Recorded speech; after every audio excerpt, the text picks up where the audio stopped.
पर्व न्यूज। आरंभ एका नव्या पर्वाचा। निजामच्या काळात म्हणजेच सन 1948 साली सुरू झालेला सारोळे गावचा ऐतिहासिक आठवडा बाजार राजकीय गोंधळाच्या काळात बंद झाला होता। त्यानंतर जवळपास 70 वर्ष हा बाजार बंदच राहिला आणि त्यामुळे गावातील शेतकरी व नागरिकांना मोठ्या गैरसोयींना सामोरे जावे लागले। पूर्वी गावकऱ्यांना व शेतकऱ्यांना आपला माल विकण्यासाठी काठी, वैराग आणि दूरच्या भागात जावे लागत होते। पण आता हा बाजार पुन्हा सुरू झाल्याने स्थानिक शेतकऱ्यांना आपल्या गावातच बाजारपेठ उपलब्ध झाली आहे। यामुळे त्यांचा वेळ, खर्च आणि मेहनत दोन्ही वाचत आहेत। तसेच गावातील नागरिकांनाही घराजवळच ताजे आणि वाजवी दरात माल मिळू लागला आहे। या बाजाराच्या पुनर्प्रारंभासाठी माजी पंचायत समिती सदस्य विलासदादा घाटे यांनी मोठे प्रयत्न केले। त्यांच्या पुढाकाराने गाळे, सभागृह, वाहनतळ आणि पाणी पुरवठा यासारख्या सुविधा उभारण्यात आल्या। दरम्यान सत्तांतर झाल्याने बाजार सुरू होण्यास काही काळ विलंब झाला, पण अखेर माजी सरपंच बाळराजे घाटे यांच्या दिव्यदृष्टी व प्रयत्नामुळे हा ऐतिहासिक बाजार पुन्हा सुरू झाला। आठवड्याच्या प्रत्येक रविवारी सकाळी 8 ते 11 या वेळेत हा बाजार भरत आहे। जीवनावश्यक सर्व वस्तू व भाजीपाला या बाजारात मिळत असल्याने नागरिकही चांगला प्रतिसाद देत आहेत। आज गावात पुन्हा व्यापार, गजबज आणि उत्साह परतला आहे। गावातील नागरिक बाळासाहेब घाटे म्हणाले, हा बाजार म्हणजे फक्त विक्री खरेदी नाही, तर आमच्या गावाच्या परंपरेचा, संस्कृतीचा आणि एकतेचा सण आहे। माजी सरपंच बाळराजे घाटे यांच्या नेतृत्वाखालील गावचा विकास झपाट्याने होत आहे, हे त्याचे प्रतीक आहे। यावेळी ज्येष्ठ नेते माजी पंचायत समिती सदस्य विलासदादा घाटे यांनी विस्तृत माहिती दिली। ग्रामस्थांनी माजी पंचायत समिती सदस्य विलासदादा घाटे, माजी सरपंच बाळराजे घाटे यांच्या या प्रयत्नाचे मनपूर्वक कौतुक केले आहे। गावाच्या विकासाच्या या नव्या पर्वाला सर्वांचा उत्स्फूर्त प्रतिसाद मिळत आहे। घाटे माजी पंचायत समिती सदस्य, माझे गाव सारोळे, तालुका बार्शी। सारोळे गाव हे बार्शी तालुक्यापासून 50 किलोमीटर अंतरावरती आहे आणि सोलापूरपासून 50 किलोमीटर अंतरावरती आहे। बार्शीच्या बॉर्डरवरचं गाव आहे। शेजारी काठी गाव हे आहे, तुळजापूर तालुक्यातील धाराशिव तुळजापूर तालुक्याचं बॉर्डर आहे।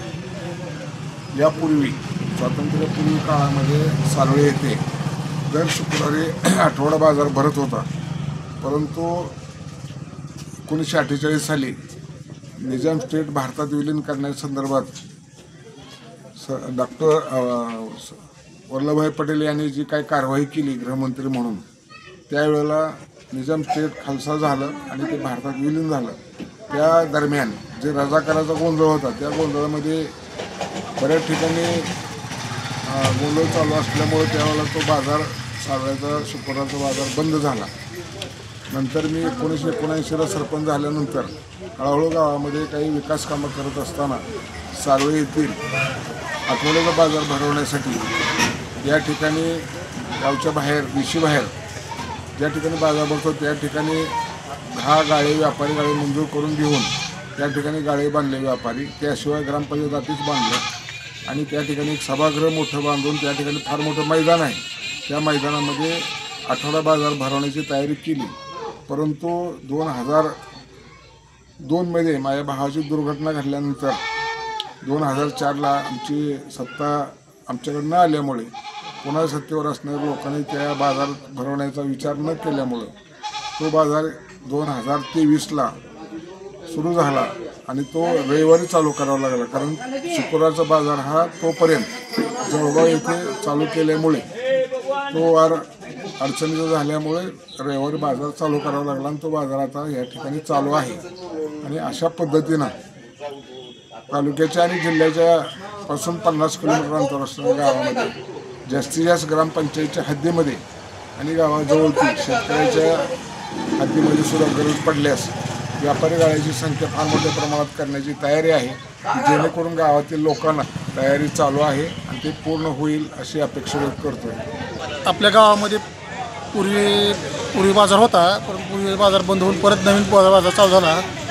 आज लोकांना पूर्वी कसं लोकांना काठीला, वैरागला, तुळजापूरला बाजार जावं लागत होतं, पण आता पायपीट लोकांची बंद झाली आणि लोकांची गावागावामध्ये सोय झाली। चांगल्या प्रकारे चांगलं काम केलं सरपंच बाळराजे घाटे आणि सगळ्या ग्रामपंचायती मिळून, सगळ्यांनी मिळून अण्णा बसले त्या सगळ्यांनी सहकार्याने सगळे गावातला बाजार चालू केला. चांगली गोष्ट आहे. सगळ्या सोय झाली. शेतातली काम सोडून परगावी जावं लागत होतं.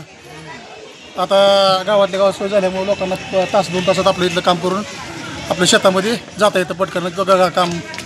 तर चांगली गोष्ट आहे. असंच आणखीन मोठा बाजार भरत राहावा, सगळी गावाची प्रगती होत राहावं, ती परिसर पूर्ण भरावा आणि असेच परगावचे आणखी एक 10-15 खेड्यातले लोक इथे यावं आणि आणखी ह्याच्यापेक्षा मोठा बाजार भरावा हीच आमची इच्छा आहे. त्या व्यापारी वाढावं, गावातले परगावची यावं, सगळं ह्याच्यापेक्षा मोठा बाजार भरला पाहिजे. वडापावचा आता इकडं बघा तुम्ही, वडापावचा आहे का चालू झालेला, चायनीजचा होईल काही दिवसानं, तर आणखीन जनावरांचा बाजार होईल काही दिवसानं, असं म्हणजे बाजार हा मोठा होईल. त्याला सगळ्यांनी सहकार्य केल्यामुळे सगळी गोष्ट घडलेली आहे. चांगली गोष्ट आहे. परिसर बी चांगला केला बघा तुम्ही. तसं कॉन्ट्रॅक्टर सगळं इकडं ग्रामपंचायत समोर इकडं फरशी वसुलेला आहे. सगळे सोय चांगली केल्यामुळं त्यांना पण अडचण येत नाही. ह्यांना पण पाण्याची बी सोय आहे. तो पाणी इथं जारचं आहेत, पाणी इथं पाणी भरून घेते ती, पाणी आणते ती. सगळं घाण नाही, स्वच्छता चांगली आहे. असं कुठेच मिळत नाही. तुम्ही कुठे बघायला जावा असं खराब रस्ते, घाण सगळं असते. तसं आमच्या गावात नाही. त्यांनी कोणाला विचार यांना किंवा सोय कशी आहे, ती कसली सोय आहे, चांगली आहे. वरण झाड आहे ती सावली आहे चांगल्या प्रकारे, बसण्याची सोय चांगली उत्कृष्ट. किती वेळ बसू यांनी, 4 तास बसू द्या, त्यांना अडचण नाही. ओके. पुणे शहरातील आणि जिल्ह्यातील महत्त्वाच्या आणि ताज्या बातम्या पाहण्यासाठी आजच आमच्या आरंभ पर्व न्यूज चॅनलला YouTube वर सबस्क्राईब करा आणि बेल आयकॉन प्रेस करा.